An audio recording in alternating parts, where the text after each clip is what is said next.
दोस्तों, business expansion के बारे में बात करेंगे।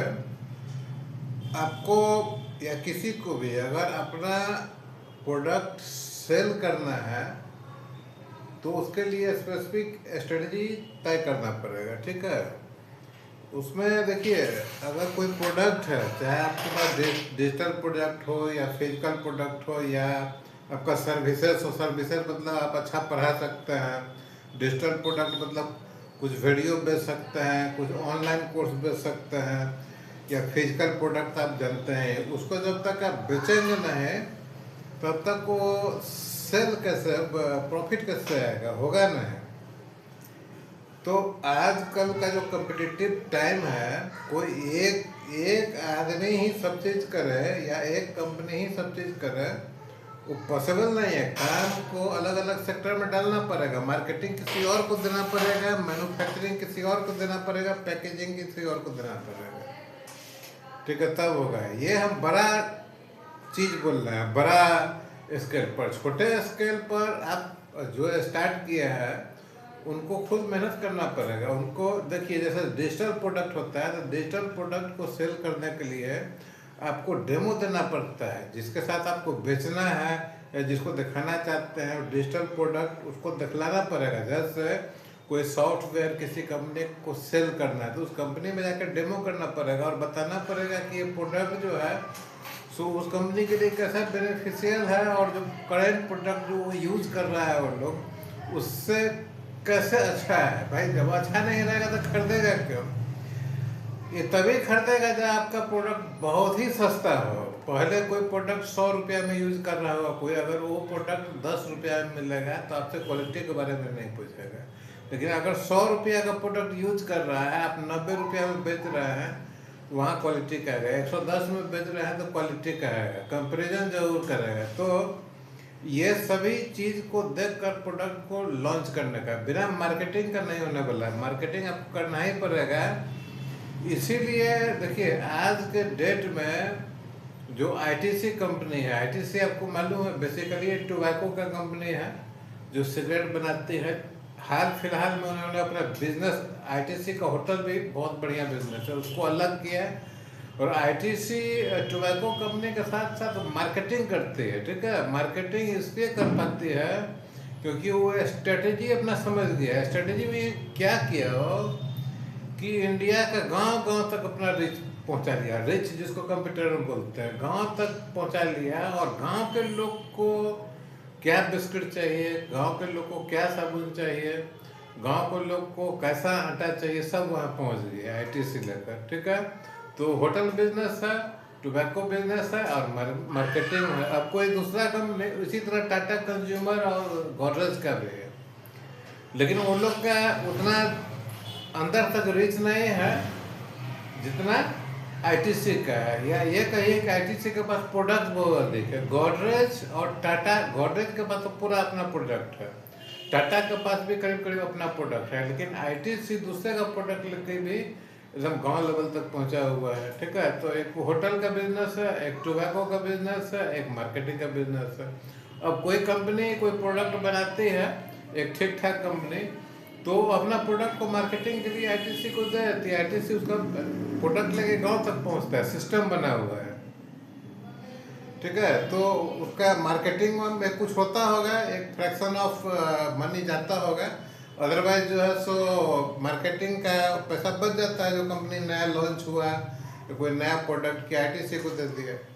तो ये हम क्यों बता रहे हैं? ये हम इसलिए बता रहे हैं कि देखिए, बहुत इंपॉर्टेंट चीज़ है ये चीज़। ठीक है, बिजनेस पर फोकस्ड रहने का एक चीज़ है। देखिए, कोई ज़रूरी नहीं है कि जो क्रिकेट का कोच हो वो क्रिकेट बहुत अच्छा खेले। ठीक है, सचिन तेंदुलकर का कोच जो उसको बनाया वो तो टेस्ट क्रिकेट नहीं खेला, रणजी भी नहीं खेला होगा, लेकिन सचिन तेंदुलकर जो है सो क्या है।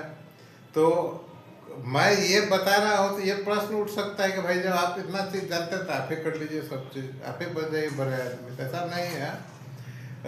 अपना अपना एक इनबिल्ट भी होता है, जो भगवान जी सॉफ्टवेयर दिमाग में डाले हुए हैं शरीर में, वो चेंज नहीं होने वाला है। ठीक है, ये जो एक्सटर्नल सॉफ्टवेयर है कंप्यूटर का वो चेंज हो जाएगा, लेकिन आपके शरीर का चेंज नहीं होगा।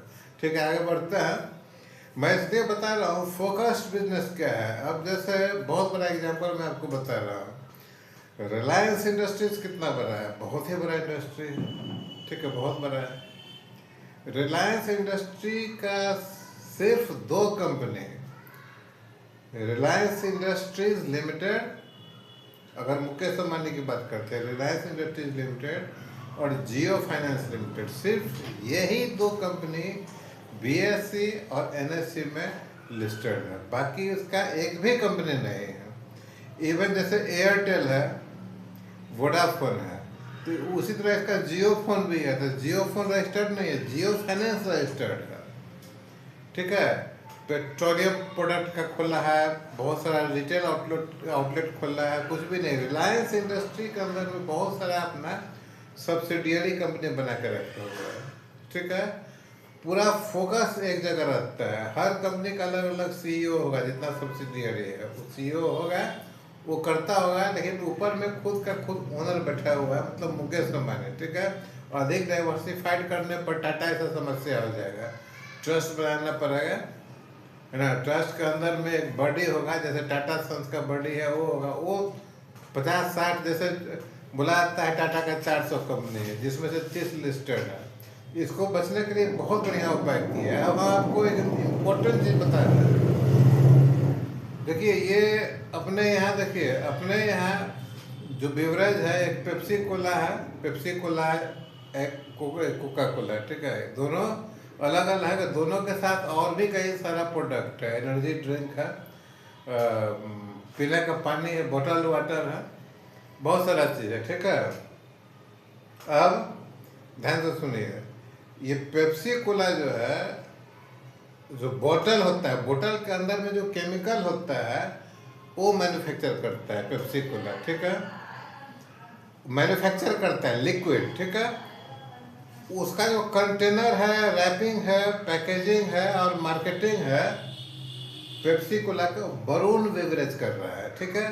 कहने का मतलब पेप्सी कोला बॉटलिंग प्लांट खोलता है, ठीक है, बॉटलिंग प्लांट खोलता है, जो आपको दिखाई देता है पेप्सी कोला, उसमें वरुण बेवरेज जो है उसका स्टॉक अधिक होता है, ठीक है, वहाँ पर उसका स्टॉक नहीं है। वो केमिकल्स मैन्युफैक्चर करने तक पेप्सी कोला है, ठीक है, और उसका पैकेजिंग से लेके मार्केटिंग तक जो है वरुण बेवरेज का है। वरुण बेवरेज भी लिस्टेड कंपनी है, ठीक है। अब जो कोको कोला है, कोको कोला भी ऐसा ही अमेरिकन कंपनी है, वो भी केमिकल बनाती है, उसका पैकेजिंग और बॉटलिंग प्लांट जो है तो कोको कोला हिंदुस्तान लिमिटेड के अंदर में है, जो अभी लिस्टेड होने जाने वाला है, Coca Cola Hindustan private limited, ठीक है। वो लिस्टिंग हो गया, तो वो Coca Cola Hindustan private limited Coca Cola और उसका कंपनी का और सारा प्रोडक्ट का मार्केटिंग डिस्ट्रीब्यूशन करता है, ठीक है। अब मेन मुद्दा का बात बता रहा है, कोको कोला, पेप्सी कोला देख लिए, रिलायंस इंडस्ट्रीज कैंपा कोला और एनर्जी ड्रिंक जिसका नाम है Spinner, Muttiah Muralitharan brand ambassador है, ये सब लॉन्च कर चुका है। पानी बोतल वाटर 5 रुपया का दे रहा है, 10 रुपया में वो एनर्जी ड्रिंक दे रहा है, ऐसा ऐसा करके, लेकिन मार्केट उसका नहीं है अभी, सभी जगह दिखाई नहीं देता है, क्योंकि उसका उतना प्रोडक्शन अभी नहीं है। उसका कैंपा कोला जो पहले इंडिया में बहुत पहले बनता था, कोको कोला के कारण वो बंद हुआ है, फिर से मुकेश अंबानी शुरू किया है। और कंपनी कौन है, holding company Reliance industries consumer product private limited, Reliance RCPL, Reliance consumer product private limited, RCPL ऐसा करके है, ठीक है। अब ये देखिए कितना फोकस्ड है ये कंपनी जो है, रिलायंस कैसे समझिए कि ये डिविडेंड वगैरह नहीं देती है कंपनी है, ठीक है, ये एक्सपेंशन फोकस्ड है, ठीक है। एक्सपेंशन कैसे होगा, एक्सपेंशन होता है, प्रॉफिट होता है, वो प्रॉफिट को फिर एक्सपेंशन में लगाता है, ठीक है। तो ऐसा नहीं कि डिविडेंड वो बहुत देता है, एक्सपेंशन होता है जिससे उसका मार्केट वर्थ बढ़ता है और जो इन्वेस्टर है उसका भी पैसा बढ़ता है। रिलायंस कंज्यूमर प्रोडक्ट लिमिटेड बना रहा है कैंपा कोला, ठीक है। और स्पिनर उसका एनर्जी ड्रिंक है। उसका बोतल वाटर भी 5-10 रुपये बहुत सस्ता मिल रहा है। अभी क्या है कि अगले कुछ दिनों में शायद 2027 तक पूरे इंडिया में ये 12 बॉटलिंग प्लांट लगाएगा पूरा इंडिया में। तो 2027 में अगर शुरू करता है, 2012 तक टारगेट है, 2027 तक 12 बॉटलिंग प्लांट लग जाएगा तो समझिए कि 2026 में भी बन ही जाएगा बहुत सारा। तो 2026 से ही आपको अपने आसपास का रिटेल जो ये बिवरेज बेचता है उसके दुकान पर दिखाई देने लगेगा, ठीक है।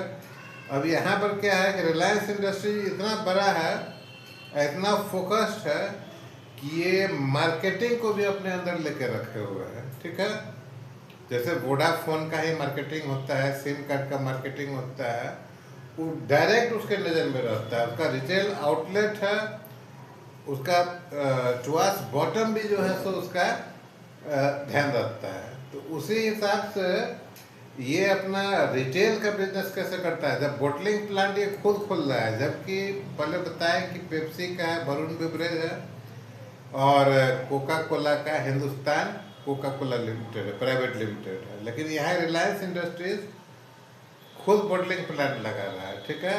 अब देखना ये है कि मार्केटिंग के लिए किसी को देता है या खुद अपने करेगा जैसा करते जा रहा है, या होलसेल वाला सिस्टम करेगा। होलसेल मतलब कि एजेंसीज निकालेगा, होलसेल जैसे पेट्रोल पंप का डिस्ट्रीब्यूशन करता है, पेट्रोल पंप जो लिया उससे फ्रेंचाइजी उसको बेचा, उस हिसाब से जा सकता है। तो ये फोकस बिजनेस है। तो अब ध्यान रहे कि ये रिलायंस इंडस्ट्रीज एक बहुत ही लंबा प्लेयर है इंडिया के लिए, ठीक है। अभी इतना फोकस्ड है कि आप देखिए कि इतना बड़ा ऑयल सेक्टर में उतार चढ़ाव हो रहा है।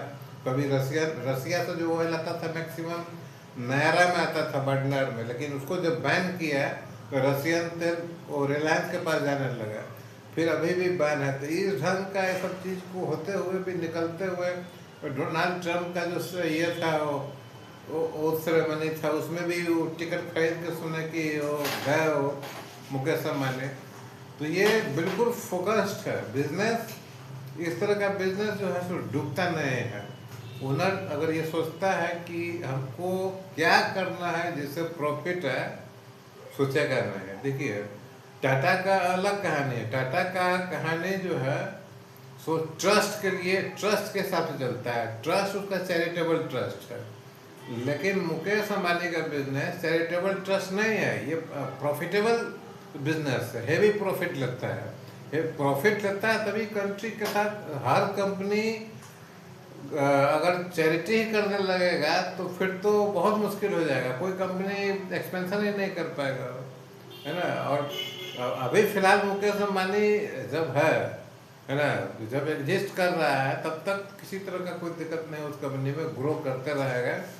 और इसका जो स्टॉक है मतलब शेयर है खरीदा जा सकता है। एक शेयर खरीद कर, जैसे एक शेयर रिलायंस इंडस्ट्रीज का खरीदे, उसके साथ उसका कोल्ड ड्रिंक्स का भी खरीद लिए, उसके साथ उसका प्लास्टिक बिजनेस का भी खरीद लिए, उसके साथ उसका पेट्रोल पंप बिजनेस का भी खरीद लिए, ठीक है। तो इस तरह का बात है। कई सारा बिजनेस है, उतना मालूम भी नहीं होगा, लेकिन एक कैप के अंदर में है, ठीक है। उसमें अब नया फिगर ये पिछले कुछ दिनों से जुड़ा है कैंपा कोला का। तो आने वाले समय में अभी जो अपना जैसे फ़ोन में 3-4 है ना, वोडाफोन, BSNL, आइडिया और जियो, वैसे ही जो बिवरेज है, बिवरेज में मोटा मोटी 2 ही है, पेप्सी कोला और कोका कोला 2 ही है। इसके अलावा 2-4 और है, लेकिन मैक्सिमम मार्केट शेयर इन्हीं का है। अभी रिलायंस का एंट्री हो रहा है, पूरा प्लानिंग के साथ हो रहा है। अभी एक्सपेंशन में नहीं ला रहा है, सब जगह अपना प्रोडक्ट नहीं भेज रहा है, क्योंकि वो जानता है कि हर जगह रीच होगा नहीं, अभी उतना प्रोडक्ट हम बना नहीं पाएंगे तो मार्केट खराब होगा। इसलिए मेरे ख्याल से उसके डिपार्टमेंटल स्टोर सब जो होता है उसमें बेवरेज सेक्शन में उसका प्रोडक्ट रखता होगा कैंपा कोला का। लेकिन अगर वो 12 बोटलिंग प्लांट अगर खोल दिया तो हमको लगता है कि 12 बोटलिंग प्लांट न कोको कोला का है और न पेप्सी कोला का है। तो पूरा इंडिया में छा जाएगा, जैसे कर दो दुनिया मुट्ठी में का नारा है, तो उसी टाइप का लग रहा है कुछ। तो देखिए आगे क्या होता है। तो यह नहीं कहना है कि सर आपको इतना मालूम है तो आप खुद बिजनेस कर लीजिए, ठीक है। तो आप हमको रामनाथ आचरेकर समझ सकते हैं और आपको बनना है सचिन तेंदुलकर।